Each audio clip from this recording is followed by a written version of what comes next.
లోకంలో ఏముంటాయి? నేత్రాశ, శరీరాశ, జీవపు డంబము, ఇవన్నీ ఉంటాయి లోకంలో. క్రైస్తవుడికి ధనపిచ్చి ఉండకూడదు. అర్థమైందా? క్రైస్తవుడికి ధనపిచ్చి ఉండకూడదు, డబ్బు పిచ్చి ఉండకూడదు. వాడు చూడు ఎంత సంపాదించేశాడో, వాడెంత సంపాదించాడో. ఏం సంపాదించాడు? చస్తే వాని తర్వాత వాళ్ళు అనుభవించడానికి సంపాదించాడు. వాడి కోసం సంపాదించుకోవాలా. నువ్వు సంపాదించుకుంది ఏంటి? నువ్వు చస్తే నీతో పాటు వచ్చేది నువ్వు సంపాదించుకున్నావు.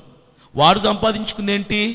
చస్తే వాని తర్వాత పిల్లలు అనుభవించడానికి సంపాదించాడు.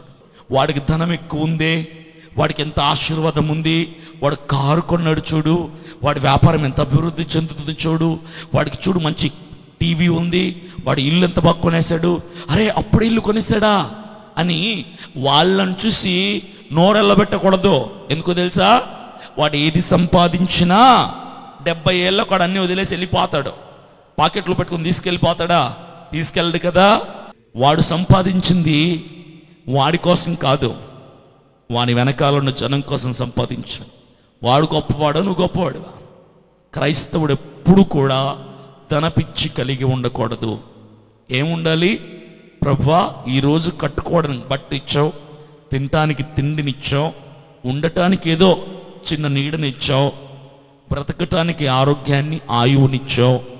ఇది నీ కృప, అందుని బట్టి నీకు స్తోత్రం అని తృప్తి కలిగి బ్రతికేవాడు క్రైస్తవుడు. ఒకడు కోయట్కి వెళ్ళాలని ప్రయత్నం చేస్తున్నాడు అనుకో, వాడికి వచ్చే కళ్ళన్నీ ఎలాంటి వస్తాయి తెలుసా? పాస్టర్ గారు నాకు దర్శనం వచ్చింది, పాస్టర్ గారు సచ్చినోడా, దర్శనానికి కలగ తేడా తెలియదు నీకు? ఏంటి దర్శనం? నేను ఎక్కడో ఉన్నానండి, నన్ను నా దగ్గర వెతుక్కుంటూ వచ్చి ఒక అతను వీసా వచ్చిందని చెప్పేసాడండి. దర్శనం అండి, నాకు దర్శనం అండి.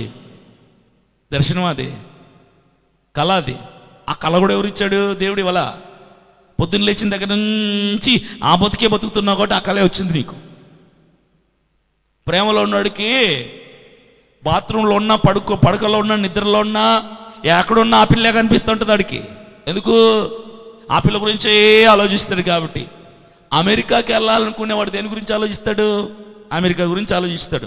ఆశ్చర్యమైన విషయం ఏంటంటే, పరలోకానికి వెళ్ళాల్సిన మీరందరూ పరలోకం గురించి ఆలోచించారు. అదే ఆశ్చర్యం అన్నమాట కదా. మీరు ఎవరు పరలోకం గురించి ఆలోచించారు. ఎందుకు? భయం. ఎందుకు భయం? చచ్చిపోవాలి కదా. మరి ఇప్పుడు చచ్చిపోకుండా మీరేమైనా ఒక 1000 ఏళ్ళు బతుకుతారని బతకరు. పోనీ ఎంతకాలం బతుకుంటారో చెప్తారంటే అది చెప్పరు. రేపు పోతాం, ఎల్లుండి పోతాం తెలీదు. ఈరోజు ఉన్నాడు, రేపు లేడు, రేపు ఉన్నాడు, ఎల్లుండి లేడు. మన సమర్పణ ఉంది, ఈరోజు లేడు. లేదు అమ్మాయి, ఏముంది? ఆ అమ్మాయి పాడిన పాటలే చూసుకోగలుగుతాం మనం. అమ్మాయి ఉంది, ఈరోజు లేదు. నేను అనుకున్నామన్నా, పాపం కష్టపడి 2 ఏళ్ళు బీటెక్ చదివింది అంతా వేస్ట్ అయిపోయింది కదా. అంతే కదా. మీకు ఇలాగే అంతా కష్టపడతారు, పుట్టుకమని పోయారనుకో, దానివల్ల ఏం ఉపయోగం ఉండదు. అదనమాట విషయం. ఎవడు పరలోకం గురించి ఆలోచించడు. అక్కడ చెప్పడు సంఘంలో, నాకు ఈ కళ వచ్చిందండి, మాకు ఆ దర్శనం వచ్చిందండి. ఏం దర్శనం, ఏం కలరు బాబు అంటే, పరలోకంలో నేను దేవుని దగ్గరికి వెళ్ళినట్టు వచ్చిందా? అది రాదు, అది చస్తే రాదు, అది మాత్రం రాదు. ఎందుకు? వీడికి సావంటే భయం, వీడికి చచ్చినోడికి. ఈ సావంటే భయం, పరలోకానికి వెళ్ళాలంటాడు. ఎలా కుదిరిద్ది? కుదరదు కదా. నువ్వు ఇక్కడ నుంచి హైదరాబాద్కో, ముంబైకో, కలకట్టకో, చెన్నైకో, బెంగళూరుకి వెళ్ళాలంటే రైలో, బస్సో, ఫ్లైటో ఏదో ఎక్కాలి. ఎక్కకుండా వెళ్ళాలంటే కుదిరిద్దా? కుదరదు. పరలోకానికి వెళ్ళాలంటే కూడా ఏం బండి ఎక్కాలి చెప్పండి? పర్లేదు, ఏ బండి ఎక్కాలి? సావని బండి ఎక్కాలన్నమాట. దర్శనం కాదు. ఏమెక్కాలి? చావు. ఆ బండి ఎక్కితేనే పరలోకానికి వెళ్తావు. ఆ బండి ఎక్కకుండా పరలోకానికి వెళ్ళవు. ఆశ్చర్యం కల్పిస్తుంది నాకు. చావుని గురించి చాలా వింత విచిత్రమైన ప్రశ్నలు చాలా ఉంటాయి. ఇప్పుడు లేవులే, క్లియర్ అయిపోయాన్ని. సచ్చునాడికి బాధ ఉంటుంది తెలుసా మీకు ఆ విషయం? మనం పడుకుంటామండి, రాత్రి నిద్రలోకి వెళ్ళిపోతాం కదా. ఆ నిద్రలోనే పోయామనుకోండి, బాధ ఉంటుందా మనకు? బాధ ఎలా ఎవడికి? చుట్టున్నోడికే బాధ. వీడు చచ్చినోడు ఎక్కడ పరలోకానికి నరకానికి డిసైడ్ అయిపోయి ఉంటుంది అంతే.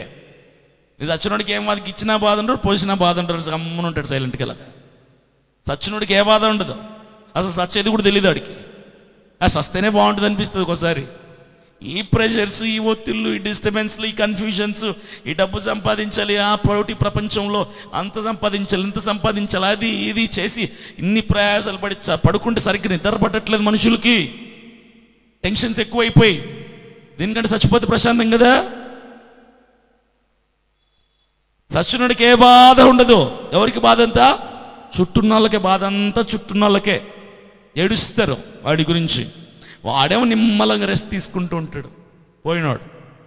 కాబట్టి ఎప్పుడు ఎవడు ఎక్కడ ఎలా పోతాడో తెలియదు. ఎప్పుడు ఎవడు ఎక్కడ ఎలా పోతాడో తెలియదు. పోకముందే ఏం చేయాలి? మారు మనసు పొందాలి. మారు మనసు అంటే లోకాశాల వైపు నుంచి నీ ముఖాన్ని దేవుని వైపుగా మరలించుకోవటం. ఆ దేవుణ్ణి చూస్తూ ఎప్పుడెప్పుడు దేవుని దగ్గరికి వెళ్దామా అనే కలలు కంటూ బ్రతికేయటమే మారు మనసు పొందటం.